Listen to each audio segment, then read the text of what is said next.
একটা প্রশ্ন নাস্তিকরা প্রায়ই করে থাকেন। প্রশ্নটা এতই প্রচলিত যে তারা এটা নিয়ে সবসময় কথা বলতে থাকে, ফোরামে, সোশ্যাল মিডিয়ায়, ভিডিওতে। সম্ভবত এটা হচ্ছে অবিশ্বাসের অন্যতম গুরুত্বপূর্ণ স্তম্ভ। অন্যদিকে এই প্রশ্নটা মুসলিমদেরও বিভ্রান্ত করতে পারে। প্রশ্নটা হচ্ছে এই, আমাদের জীবনে রোগ শোক আর বিপর্যয়কর যা কিছু ঘটে, কেন ঈশ্বর সেসব ঘটতে দেন? যদি একজন সৃষ্টিকর্তা থাকেন তাহলে তো তিনি এসব বিপর্যয় ঘটতে দেবেন না। কিন্তু ব্যাপারটা কি আসলেই তাই? প্রথমত, জগতে মন্দের অস্তিত্ব থাকাটাই একজন সৃষ্টিকর্তার অনুপস্থিতি প্রমাণ করে না। কেন? ব্যাখ্যা করা যাক। উদাহরণস্বরূপ একটা গ্যালারি অথবা আর্ট এক্সিবিশন কল্পনা করা যাক। যারা সেখানে যাচ্ছে তারা নিজেদের রুচি অনুযায়ী সেখানকার শিল্পকর্মগুলো পছন্দ করতে পারে আবার নাও করতে পারে।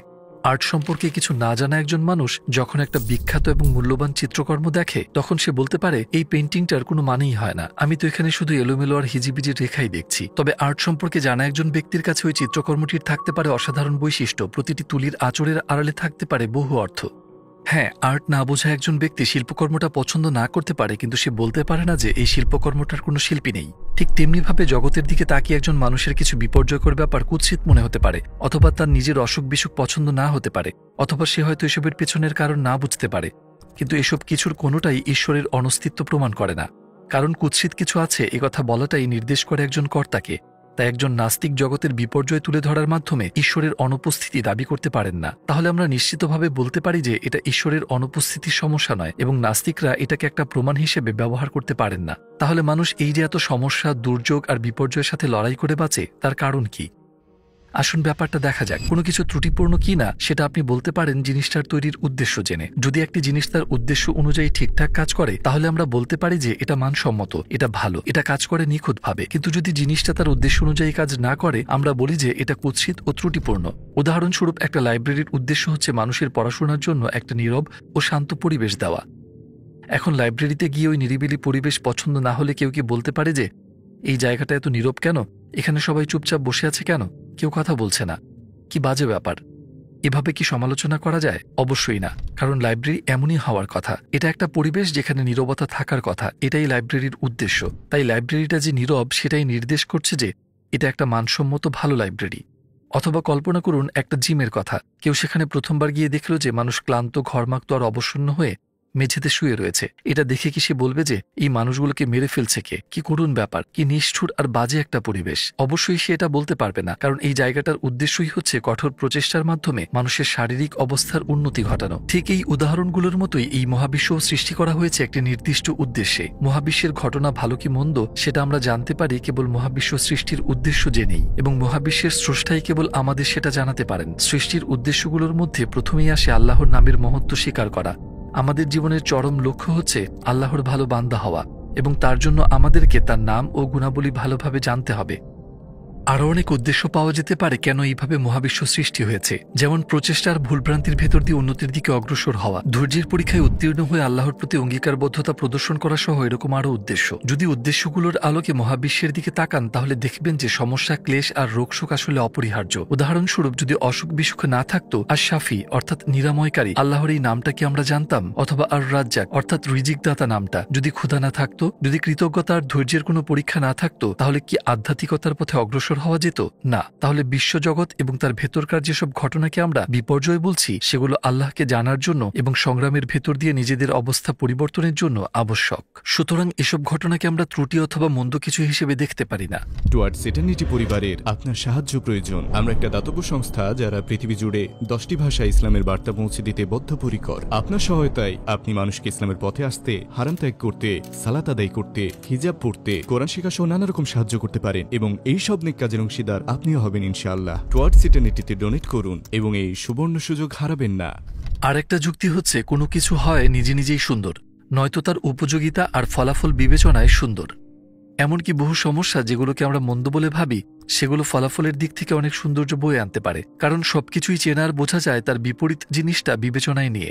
উদাহরণস্বরূপ, যদি ঠান্ডা না থাকতো তাহলে গরমের ধারণাটাই জানা যেত না, সেটা বোঝাই যেত না। অন্ধকার ছাড়া আলোকে জানা যায় না।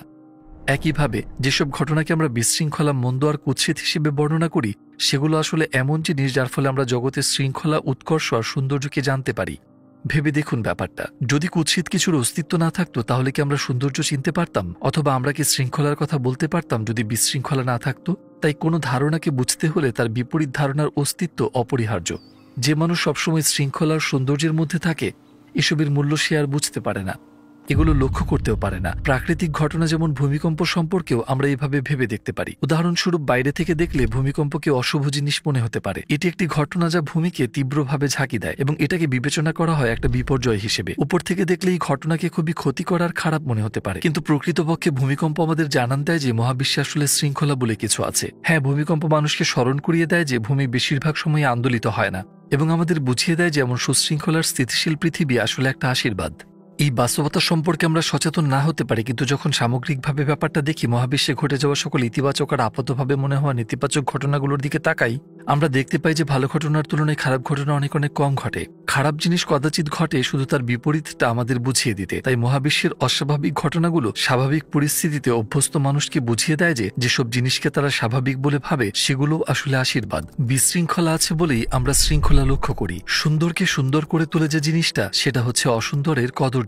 এমনকি যেসব ব্যাপারকে আমরা বিশৃঙ্খল বলে ধরে নেই, আসলে সেগুলোও সুন্দর এবং সেগুলো নিজ নিজ উদ্দেশ্য পূরণ করে। আরেকটা যুক্তি হচ্ছে যে একটানা নিরবিচ্ছিন্ন সৌন্দর্য মানুষকে অসতর্ক করে ফেলার মাধ্যমে পরকালের কথা ভুলিয়ে দেয়। এই জগতের সৌন্দর্য মাতাল করে দিতে পারে মানুষকে। যে মানুষ জীবনে কর্তব্যের কথা ভুলে যায়, পরকালের কথা ভুলে যায়, সমস্যা হচ্ছে তার জন্য একটা সতর্কতা সংকেত। একটা বেপরোয়া আর বিভ্রান্ত মানুষ তার চারপাশে ঘটে যাওয়া ঘটনার কারণ সম্পর্কে সচেতন হতে পারে না এবং সেগুলো বুঝতে সে ভুল করে। এমন একটা পর্যায়ে কারো উচিত মানুষটাকে বাস্তবতার মুখোমুখি দাঁড় করিয়ে দেওয়া, তাকে জাগিয়ে তোলাটাই হতে পারে তার প্রতি সবচেয়ে বড় উপকার সাধন। তেমনিভাবে যে মানুষকে পৃথিবীতে পাঠানো হয়েছে আল্লাহকে জানতে, সে মাঝে মাঝে তার কর্তব্য ভুলে যায়। জীবনের উদ্দেশ্যের পরিবর্তে সে নিমজ্জিত হয়ে পড়ে অত্যন্ত তুচ্ছ সব জিনিসে।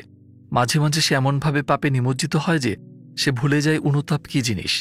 তাই বস্তুত আল্লাহ তাকে ক্লেশ আর রোগশোকের মাধ্যমে তার উদাসীনতা আর পাপময় অবস্থা থেকে জাগিয়ে তোলাটা খারাপ কিছু নয়, বরং এটা বিশুদ্ধ ক্ষমা আর সৌন্দর্য। কারণ আপনি লক্ষ্য করলেই দেখবেন যে ব্যক্তি সমস্যার সম্মুখীন হয়, সে অন্যদের চেয়ে বেশি বেশি পরকালের কথা ভাবতে শুরু করে এবং ইবাদত করতে শুরু করে। তাই এই দৃষ্টিকোণ থেকে আমাদের উচিত দুঃসময়কে খারাপ হিসেবে না দেখে আশীর্বাদ হিসেবে দেখা এবং তার জন্য কৃতজ্ঞ হওয়া। মানুষ হিসেবে আমরা সারা জীবন ধরেই জানতে চেষ্টা করি কোনটা উপকারী আর কোনটা ক্ষতিকর, এবং অধিকাংশ সময় আমরা ঘটনার পেছনের কারণ তা থেকে প্রসূত প্রজ্ঞা উপলব্ধি করি দেরিতে।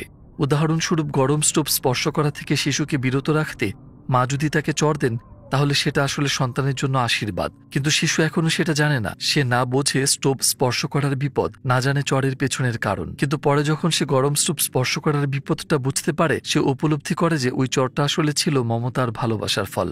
তাই আপনি যদি এটা করুণার দৃষ্টিতে দেখেন, তাহলে লক্ষ্য করবেন প্রকৃত অর্থে কদর্য তার মন্দ বলে কিছু নেই। এই উদাহরণগুলোতে ঠিক যেমনটি দেখেছেন, এগুলো আল্লাহর পক্ষ থেকে আমাদের প্রতি কিছু সতর্কতা। মাঝে মাঝে আমরা সেগুলো বুঝি না, আমরা হয়তো সেগুলোকে খারাপ জিনিস ভাবি, কিন্তু প্রকৃতপক্ষে সেগুলো খারাপের বিপরীত। এগুলো আসে বিশুদ্ধ করুণা থেকে। মাঝে মাঝে সেটা বুঝতে আমাদের দেরি হয়। শুধু ভেবে দেখুন ব্যাপারটা, একটা মায়ের চরের পেছনে যদি প্রজ্ঞা থাকে, যুক্তিসঙ্গত কারণ থাকে, তাহলে কেন কৃপা থাকবে না আল্লাহর পক্ষ থেকে প্রেরিত সতর্কতায়, যে আল্লাহ মানুষের উপর বর্ষণ করেন তার অসীম ভালোবাসা আর যত্নের ধারা?